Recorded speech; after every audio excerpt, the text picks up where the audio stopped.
The Dead Sea is dying, not slowly, not gradually. It's collapsing faster than any body of water on the planet has ever collapsed. 1,300 feet of water gone, vanished, evaporated in the last 100 years. That's equivalent to draining an Olympic swimming pool every single day for a century. And the rate isn't slowing down, it's accelerating. The water level drops 1 full meter every year now. Some years it's worse, some years it's catastrophically worse. But here's what genuinely terrifies scientists. Nobody knows when it stops, because as the water drops, something worse emerges. The ground literally collapses. Sinkholes appear without warning. Buildings disappear overnight. Roads vanish. The earth beneath the region is becoming unstable in ways that are accelerating globally. And while the ground collapses, while the water evaporates, while the region destabilizes, the Dead Sea is transforming into something far more dangerous, a toxic soup. As the water disappears, the mineral concentration increases, the salts intensify, the toxic chemicals become more concentrated, and then they become airborne. Particles of potassium, bromide, magnesium, all spreading on the wind, reaching neighboring countries, affecting air quality across the Middle East, poisoning agricultural soil, destroying crops, causing respiratory diseases in children. But that's not even the terrifying part. The terrifying part is that this is being accelerated deliberately. Governments know what's happening, corporations are profiting from it, and the timeline toward complete collapse is shorter than anyone is willing to publicly admit. The Dead Sea could become completely dry, not in 1,000 years, not in centuries, within decades, maybe sooner. And when it does, when the last water evaporates, when the salt crystals, all that remain, scatter across the region, the geopolitical consequences will reshape the Middle East. The environmental consequences will affect the entire planet. But you're not being told. The information is compartmentalized. The data is buried. The reality is hidden behind official statements that minimize the danger and downplay the timeline. And the people in charge know exactly what's coming. Stay with me for the next 25 minutes. Because what I'm about to show you, what's actually happening to the Dead Sea, reveals something far darker about how our world really works. It shows you what happens when profit is prioritized over survival. When short-term gain overrides long-term consequences. When the decisions made by people you'll never meet determine the fate of millions. And it reveals a pattern that's happening in other places too. Other systems collapsing, other tipping points approaching, other catastrophes being accelerated for profit. The Dead Sea is the warning, and almost nobody is listening.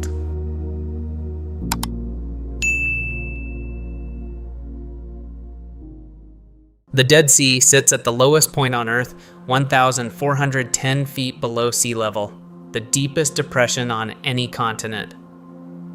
And the water that fills it is the saltiest water you'll find anywhere on the planet, 10 times saltier than the ocean. It's so salty that you float in it effortlessly. So salty that nothing can live in it except the most extremophile organisms. But the water is disappearing, and the speed at which it's disappearing is unprecedented. Imagine this 100 years ago. The Dead Sea was dramatically larger, deeper. The water level was significantly higher. And in that 100-year span, the water has dropped 1,300 feet. That's a 13-foot drop per year on average. But averages hide the reality. Because the collapse isn't linear, it's accelerating. Recent years have been worse than earlier years. The current rate is over 3 feet per year in some measurements. The trajectory is catastrophic. Multiple factors are converging to create this collapse. Climate change is increasing evaporation rates.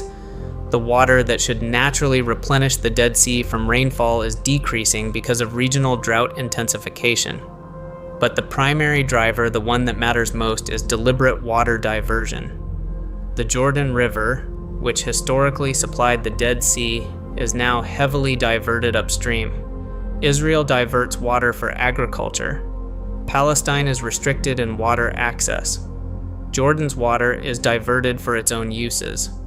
The river that feeds the Dead Sea now delivers a fraction of its historical flow. So the Dead Sea is essentially being starved. Water that should flow in is being diverted elsewhere. Water that exists continues to evaporate. The result is mathematically inevitable decline towards zero. And the water isn't just disappearing, it's being actively extracted. Companies are operating in the Dead Sea, removing minerals, potassium salts, bromide compounds for industrial and agricultural use. These are profitable operations, billion-dollar industries. Dead Sea Works operates massive evaporation ponds. They're literally accelerating the evaporation process to extract minerals faster, to maximize profit before the water runs out. They're harvesting the death. Scientists have run the models. They've calculated the trajectory, and the projections are nightmarish. At current rates of decline, the Dead Sea could be completely dry within 50 to 100 years. But some models suggest it could happen much faster. If climate patterns shift, if water diversion increases, if the mining accelerates, the collapse could be catastrophic within decades, and every year that passes, the timeline compresses. The local population is experiencing this directly. The beaches are receding, the shoreline is moving backward. Ancient sites that were once at water's edge are now hundreds of meters inland. The tourism industry, which depended on people floating in the Dead Sea, is already collapsing. Resorts are closing, economic disruption is beginning. But the broader population doesn't understand what's coming. They don't grasp that this isn't just a regional environmental issue. This is a crisis that will trigger geopolitical conflict. That will displace millions. That will affect food security across the Middle East and beyond. That will accelerate climate change in the region. And the worst part, the governments involved understand exactly what's happening. They're just choosing not to act. Here's what emerges as the water drops, and it's genuinely terrifying, the toxic chemistry. The Dead Sea is approximately 34% salinity. That's salt concentration, but it's not just sodium chloride like table salt. The Dead Sea contains a witch's brew of minerals: potassium chloride, magnesium chloride, bromide compounds, calcium salts. These minerals exist in suspension when water levels are normal. But as the water evaporates, as the volume decreases, these minerals become increasingly concentrated. The chemistry becomes more and more extreme. The already toxic water becomes hyper-concentrated with compounds that are genuinely dangerous. And then something happens that amplifies the danger exponentially. The minerals become airborne. As the water evaporates, salt crystals form on the exposed surfaces. Wind picks up these crystals. They become suspended in the atmosphere. They spread on prevailing winds across the region, and they're toxic. These aren't harmless salt crystals.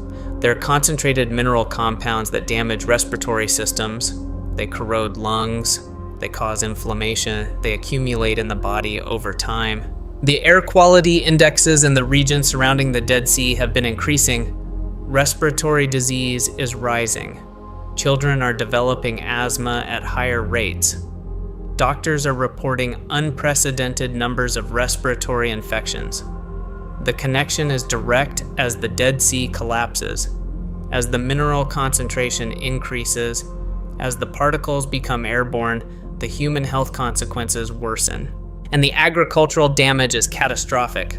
Crops near the Dead Sea are experiencing salt deposition damage. Fields are becoming unusable. Soil is becoming contaminated with these mineral deposits. Farmers are losing productivity. Agricultural zones that have been productive for centuries are becoming unusable. But here's where the genuine horror emerges. The particles aren't staying localized. Atmospheric circulation carries them. Prevailing winds transport them across the Middle East. They're reaching countries hundreds of miles away. The toxic air is spreading regionally. And beyond the region, the atmospheric model suggests these particles could affect global precipitation patterns. They could influence climate systems far from their source. The bromide compounds are particularly alarming. Bromide is used in pesticides, it's used in flame retardants in the atmosphere. It can affect ozone chemistry, it can influence how the atmosphere processes UV radiation. The concentration of bromide compounds being released from the Dead Sea's collapse could have climate implications that scientists are only beginning to understand. But the corporations extracting minerals, they don't care. Dead Sea Works continues operations. They're harvesting minerals from the evaporating water. They're accelerating the evaporation process intentionally.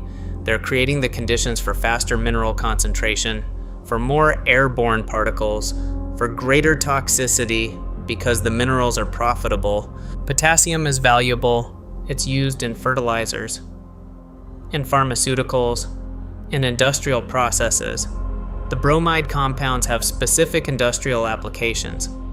The mineral extraction from the Dead Sea generates hundreds of millions of dollars annually. And that profit is more important than the health consequences, more important than the agricultural damage, more important than the children developing respiratory diseases. The decision makers understand the consequences. The science is clear, the health impacts are documented, but as long as the profit continues, the extraction continues. As long as the companies can operate, they will. The toxic chemistry accelerates, the airborne particles spread, and the population suffers, and nobody is stopping it. But the toxic chemistry isn't the only danger, because as the water drops, as the water table recedes, something even more catastrophic begins. The ground collapses. Beneath the Dead Sea Basin, there are massive underground salt caves. These caves have existed for millions of years, dissolved in the rock by the salty water. The rock structure is supported by the water pressure from above. The water fills these cavities. It provides structural support. The entire geological stability of the region depends on this water. But as the water level drops, as the water table recedes, that support vanishes. The caves are no longer filled. The rock that surrounded them, rock that was stable, when underwater becomes exposed to air. The salt in the rock begins to dissolve. The structural integrity collapses, and without warning, without advance notice, without any seismic precursor, the ground simply gives way. Sinkholes open up, not small holes, massive sinkholes that swallow buildings, that destroy roads, that create cracks in the earth that spread for hundreds of meters. There have been documented cases of sinkholes appearing overnight, swallowing vehicles, destroying agricultural infrastructure, opening up in previously stable areas with no warning. And the sinkholes are accelerating. The number of sinkholes in the Dead Sea region has increased exponentially. In the 1990s, a few dozen sinkholes appeared annually. By the 2000s, hundreds. By the 2010s, thousands. The rate is accelerating as the water level drops faster, and the cascade is spreading outward. The sinkholes aren't confined to the immediate Dead Sea shoreline. They're appearing inland. The water table is dropping across a wider region. The supporting water is being removed. The collapse is spreading. Sinkholes have been documented kilometers from the Dead Sea itself. The geological destabilization is expanding. Palestinian areas are experiencing this. Israeli resorts are collapsing. Jordanian infrastructure is being damaged. The sinkholes don't respect borders. But beyond the immediate destruction, the sinkholes are creating something else: geopolitical instability. When infrastructure collapses, when people are displaced, when communities are destroyed, tensions increase, resources become scarcer, people compete for habitable land. The underlying conflict between Israelis, Palestinians, and Jordanians is exacerbated by geological collapse. The sinkhole cascade is destabilizing the entire region politically. And the worst part is the unpredictability. You cannot know where the next sinkhole will appear. You cannot predict when the ground beneath your home will collapse. You cannot prepare for geological destruction that happens without warning. This creates anxiety. It creates fear. It creates pressure on governments to act. But governments aren't acting because the solution requires international cooperation. It requires Israel, Palestine, and Jordan to agree to manage water resources sustainably. It requires corporations to stop mineral extraction. It requires environmental protection to be prioritized over profit. And none of that is happening. So the collapse continues, the sinkholes accelerate, the cascade spreads, and the region destabilizes. And when geological collapse combines with geopolitical conflict, the consequences become truly catastrophic. The Dead Sea isn't just dying, it's being used as a weapon. This is the reality that most analyses avoid. The political complexity makes it uncomfortable, but it's the truth, and understanding it is essential to grasping why this catastrophe is being allowed to continue. Water is power in this Middle East. It always has been. And the Dead Sea is a focal point for that power struggle. Israel controls the primary source of water inflow, the Jordan River. Israel has constructed dams and diversion systems. Israel controls how much water reaches the Dead Sea, and Israel uses that control as leverage. Palestinian water access is restricted. Despite having historical rights to the Jordan River, Palestinian communities are limited in their water usage. Palestinian agriculture is constrained. Palestinian development is limited by water scarcity. The water diversion benefits Israel's agricultural sector, Israel's industrial water needs, Israel's economic priorities. Jordan is similarly constrained. Jordan's water security depends on the Jordan River, but Israel's diversion means less water reaches Jordan. Jordan's agricultural capacity is limited. Jordan's population growth is constrained by water availability. The Dead Sea is a weapon in a water war, and the consequence is the destruction of the Dead Sea itself. But it gets darker because there are economic interests at play beyond just water control. Mineral extraction from the Dead Sea is profitable. Dead Sea Works is primarily Israeli. The company profits from mineral extraction. Those profits incentivize continued operation. They incentivize accelerated water extraction.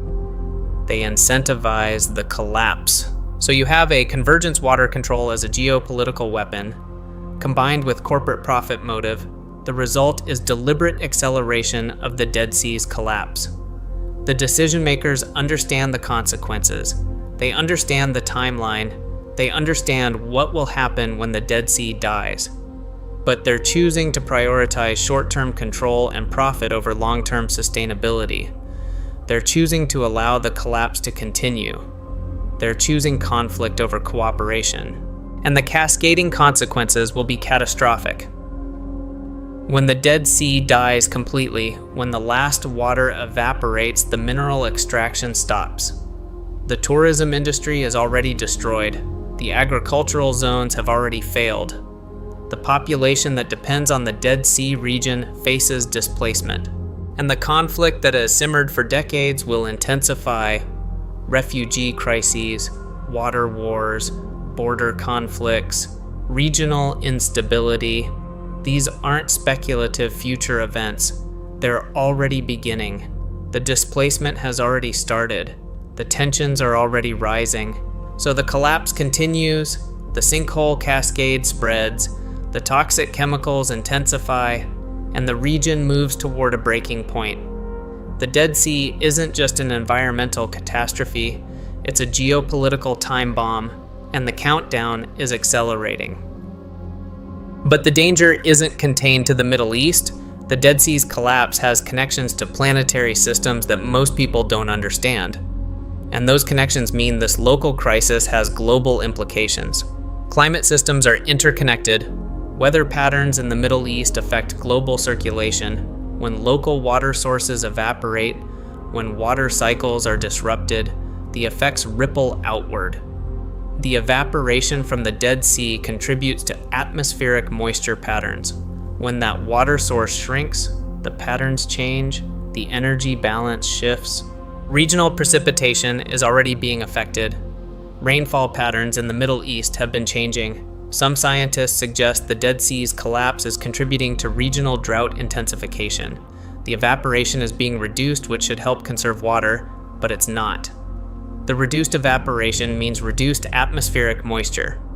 That means less precipitation, which means drought intensifies, which means water scarcity worsens, which means pressure on remaining water sources increases. It's a feedback loop that accelerates the collapse, and the atmospheric changes extend beyond the region. Salt aerosols from the Dead Sea are entering the atmosphere. These particles can serve as cloud nucleation sites. They can influence how clouds form. They can affect precipitation patterns far from the Dead Sea itself. Models suggest these particles could influence weather systems across Africa, across the Mediterranean, potentially affecting global precipitation patterns. But the climate impacts are just the beginning, because the Dead Sea's collapse is connected to planetary water stress. Global fresh water is becoming increasingly scarce. Aquifers are being depleted. Rivers are running dry. The Dead Sea is a symbol and extreme case of what's happening across the planet. Regions are becoming uninhabitable. Water sources are disappearing. The Middle East is already a region of water stress. As the Dead Sea dies, as the Jordan River remains diverted, as groundwater becomes depleted, the entire region faces water crisis. Population displacement will follow. Refugee populations will emerge. The humanitarian crisis will be enormous. And when water becomes scarce, when populations are displaced, when resources become contested, conflict follows. The Middle East is already volatile. Water scarcity will intensify that volatility. It will drive refugee crises. It will create pressure for international intervention. It will reshape geopolitical alignments. But it doesn't stop there. Because the Dead Sea crisis is part of a pattern. Lakes are dying across the planet. The Aral Sea has already collapsed. Lake Chad is shrinking. The Great Lakes are experiencing unprecedented water loss. The Salton Sea in California is toxic and shrinking. These aren't isolated incidents. They're part of a global pattern of water systems destabilizing. And the cascade of consequences from these collapses will reshape civilization. Food security will be affected. Agricultural production depends on water. As water sources collapse, as irrigation becomes impossible, agricultural output decreases, food prices rise, food security becomes fragile, populations become vulnerable. And the populations most vulnerable to these cascading consequences are those least responsible for causing them. The poor in the Middle East, the subsistence farmers, the communities with minimal resources for adaptation, while decision makers in air-conditioned offices make decisions that destroy water sources, the vulnerable populations suffer the consequences, and nobody is being held accountable. The pieces don't fit together randomly. They form a pattern of deliberate destruction prioritized by profit and power. The Dead Sea's collapse isn't accidental. It's not the result of unforeseen consequences. It's the result of deliberate decisions made by people in positions of power who understand exactly what they're doing. Israel understands that water diversion is destroying the Dead Sea. The corporations extracting minerals understand that acceleration of evaporation is hastening collapse. The governments understand the timeline, they understand the consequences, and they're choosing to do it anyway. Because the profit is enormous, because the power is significant, because the decision makers benefit, because short-term gain outweighs long-term consequence in the calculus of those making decisions. And the most infuriating part, there are solutions, there are alternatives. If Israel, Palestine, and Jordan cooperated on water management, if they prioritized sustainability over control, if they ended mineral extraction, if they allowed the Jordan River to flow naturally, the Dead Sea could be saved, not completely, not overnight, but it could be stabilized, it could recover. But that would require sacrifice. It would require Israel to give up some control. It would require corporations to abandon profitable operations. It would require governments to prioritize long-term planetary health over short-term national interest. And none of those things are happening. So the collapse continues. The timeline toward complete death accelerates, the toxic chemistry intensifies, the sinkholes cascade, the geopolitical tensions build, and the global consequences accumulate. What's really happening is this: the Dead Sea is being murdered, not by nature, not by accident, by conscious decisions made by people prioritizing profit and power over human well-being and planetary sustainability. And it's not unique. The same pattern is happening across the planet. In countless locations where natural resources are being destroyed for short-term profit, where decisions are being made in darkness, where the vulnerable populations suffer while decision makers benefit. The Dead Sea is the warning, it's the visible catastrophe. It's the obvious example that shows you how the world really works. When you understand what's happening to the Dead Sea, when you see the pattern, you begin to understand that this same pattern is being repeated everywhere. And the question becomes, now that you know, what will you do? You now understand what's happening to the Dead Sea. You know it's not accident. You know it's deliberate. You know the timeline is critical. You know the consequences are catastrophic. So what are you going to do?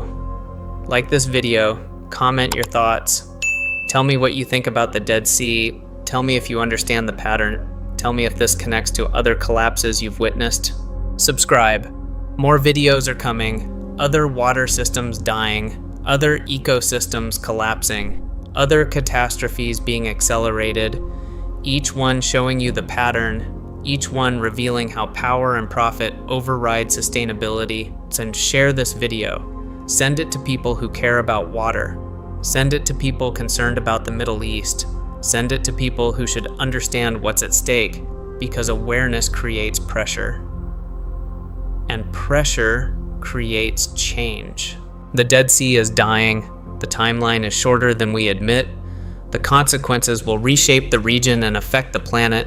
But you now know, and knowledge is the only thing that can stop this.